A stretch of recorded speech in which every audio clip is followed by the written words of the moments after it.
I'd like to thank again the Vice Chairman for being here today. It was interesting listening to that because we went and toured facilities yesterday, and I thought I'd seen tank farms up where I live in the Northwest, but you've never seen tank farms until you've gone to St. James.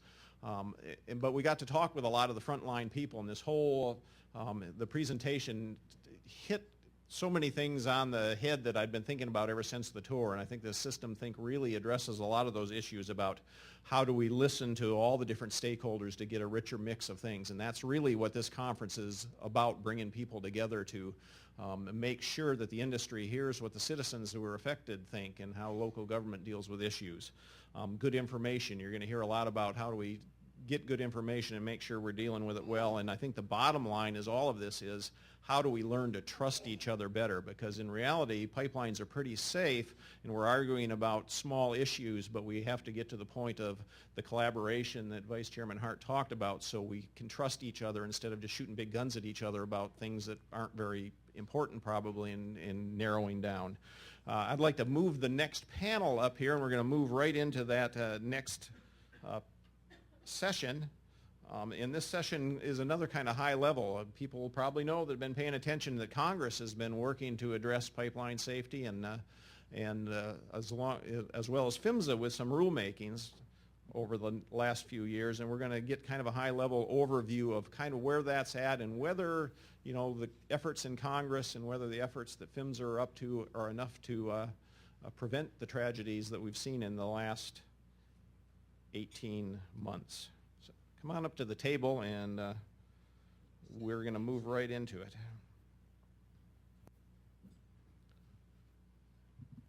And I'm going to introduce all four of these, or all three of the speakers. I don't need to introduce myself.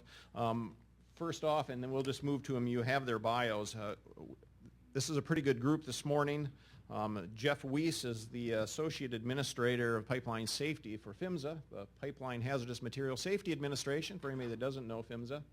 I've known Jeff for quite a while now, and one of these things about collaboration and trust is getting to know people, and I would consider Jeff a friend of mine. I would consider people in the industry out here friends of mine. I certainly consider a lot of the citizens friends of mine. Does that mean we agree all the time? No. Does that mean we piss each other off some of the time? Certainly.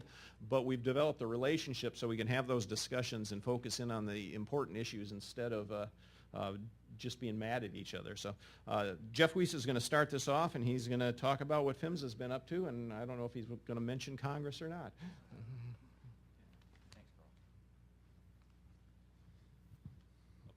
Up and down. Okay, very good. Good morning, everybody. Thank you. Okay, so the screen on this one, up and down. There we go. Okay, visuals here are a little different.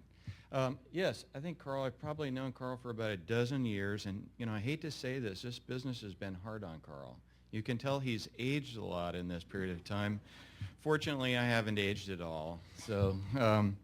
Yeah, and I actually do remember the early days of knowing Carl, and a lot of people in this room. Many, as I look out in the crowd, I know most of the people who are here, and it was very polarized. The initial meetings that we would have, they were very stressful.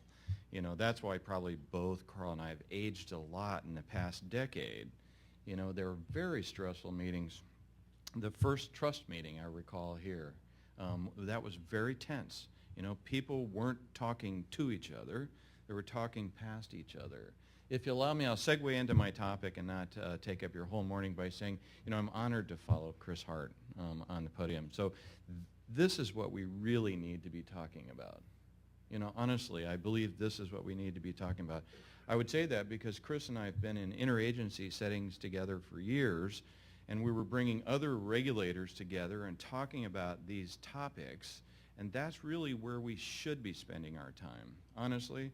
You know, but we're in reactive mode, and you'll see more of that as I do my presentation. There's very little time left to do what we really need to be doing to make safety better because we're being so reactive.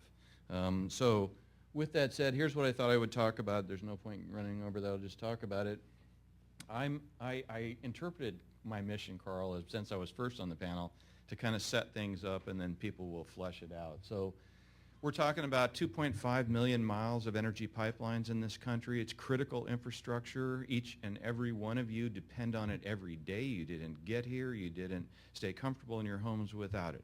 That doesn't mean we don't have to focus like a laser on ensuring that it's safe in its operation, but let's put it into perspective. It's what we all rely on.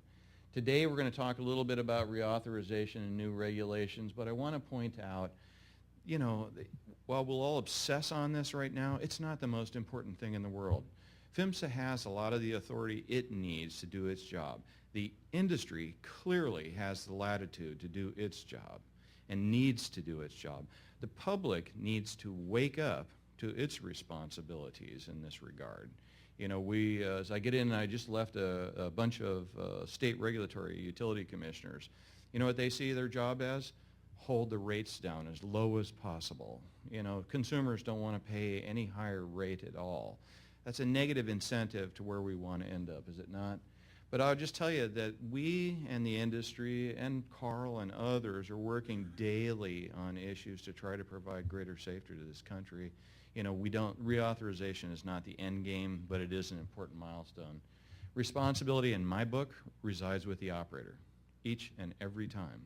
The regulator has a limited box of resources that they can apply to try to encourage the operator to do the right thing. And as Chris says, the regulator is not often in the position to be able to say, you know, if you do exactly these 10 things in exactly this order, you're going to be safe. So clearly, responsibility resides with the operator. Big questions about who's going to pay and how much are they willing to incur. You know, and like I've heard Carl talk about this, yes, shareholders do need to contribute to this. It's not all about ratepayers.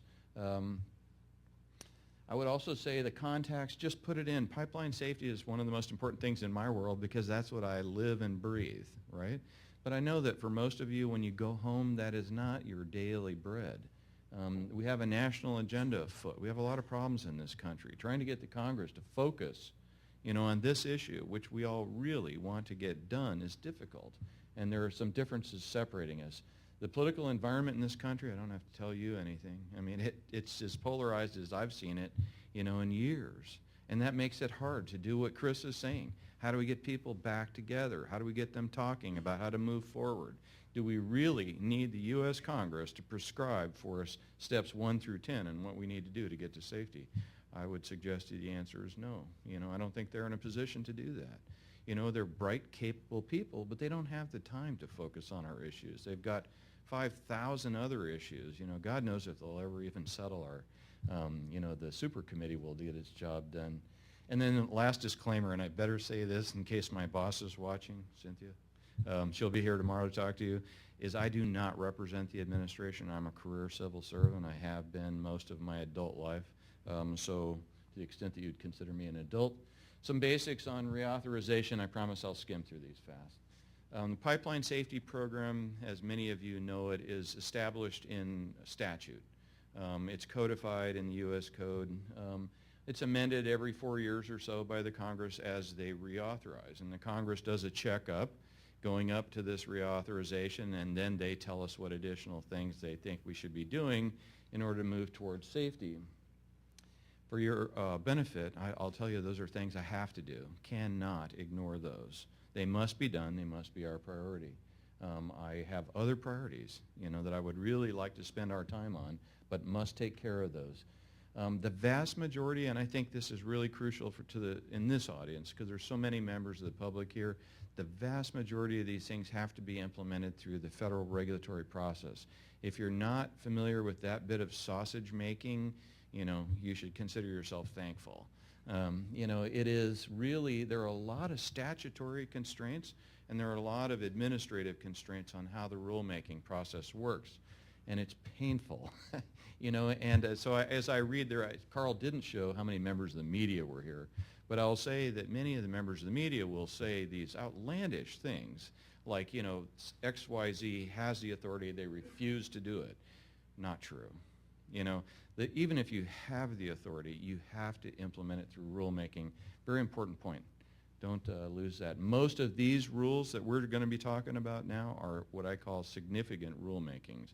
That means that they're controversial, which was added, I forget, 5 or 6 years ago to cost. And to get it through, even to get it on the street where you'll ever see it, we have to jump through about 5 hoops, and you have to meet all of those tests, all these people who want to review it before it ever gets on the street. So, by the way, and if it's under our jurisdiction, we really don't need the statutory mandates. We can do it without that. I'd like to make a case, tell you that we're moving on that before we ever waited for reauthorization. I want to back up for 2 years because I think it's interesting to just, I've been living this, so of course it's interesting to me, but significant accident trends 2 years ago were really looking pretty good, and to the members of the public, and particularly aggrieved members of the public, I don't mean to minimize the incidents that you've experienced by saying this. But I want to say that when we create one-size-fits-all regulation that applies everywhere in the U.S., what the federal government do, states can supplement that and do whatever, it's important for us to take that, back up and look at the trends and see what's happening. So, again, please don't take that the wrong way, but I would say the trends were good. Frequency and consequence, both of which are vitally important. Can't look at one without the other. We're headed downward. I'll tell you that our agency, and I'm proud of the people that I work with, have worked really hard to clear the decks of all of the baggage of the prior years, undone congressional mandates, unfulfilled NTSB recommendations, IG, which is Inspector General, part of the DOT, which does oversight on us. There's in the General Government Accountability Office. They changed their name a few years ago. We had a hearing in January or February 2010, and it was pretty positive. That was one of the few positive congressional hearings that I remember. I don't look forward to congressional hearings in any way. But that one was pretty positive, really. People were commenting on, hey, things are looking good. Looks like a lot of things are taking effect. We had Deepwater Horizon, which of course had no bearing and no connection to pipelines. There were no pipelines involved unless you want to consider a riser a pipeline. But the atmosphere changed radically at that time. We had a series of tragic events over the past couple of years. I'll mention those frequently. 15 hearings, clearly a record.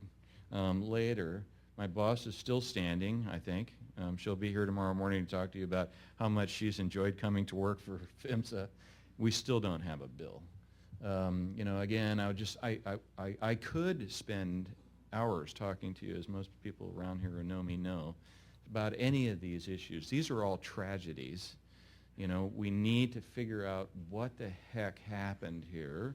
The things that Chris talked to you about get in the way of us figuring out what really happened. The investigation, I'm a safety official. While we do have law enforcement in our portfolio, I'm really a safety official. So like Chris, I want to figure out what happened. How do we prevent that from happening again somewhere else? A lot of major inadequacies exposed. I am, really aghast at some of the issues that were revealed in some of these investigations. The inadequacy of records. Records are fundamental to risk assessment. Risk assessment is fundamental to integrity management. Integrity management is the backbone of our regulatory approach. It clearly pointed out limitations in assessment tools, rate-making constraints, yes, even our oversight of our state pipeline safety partners and their conduct of their responsibilities. At any rate, we cannot fail in this job. Just really quickly, I want to introduce these themes. I think that these folks will expound more on them.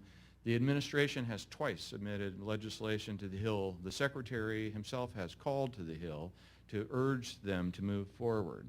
These are some of the themes. We have a Senate bill and 2 House bills in play, and depending on who you talk to on any given day, including last night and this morning, we're either getting closer or we're getting further away. So I have no idea whether we're going to have a pipeline safety bill this year. I hope so, because it'll allow us to get on with some constructive work here. But you'll hear more about inspection, stronger enforcement. We're civil enforcement. Like Chris, I do not relish criminal enforcement because everybody clams up. You can't get the information you need to solve the problem. We'll hear more about expanding the reach of integrity management, data reporting. These were all things in the administration's proposal. Interesting things coming out on biofuels that may not be regulated, and CO2 as a gas. If carbon sequestration takes off, we need to fix that hole. One of my pet peeves, exemptions from one-call laws. which we see all the time. We see accidents caused by that. The removing some of the exemptions that we do have in statute, and then, you know, issues that relate to me, cost recovery for some things. You're going to hear more about these. These are very important issues. They revealed as problems out of this year's accidents. So I'm glad to be talking about these things, and I think we can. I would tell you, almost in no case do we need statutory authority to take care of those. You know, but they're going to be in the bill any way you look at it. So with that, hopefully I've set it up.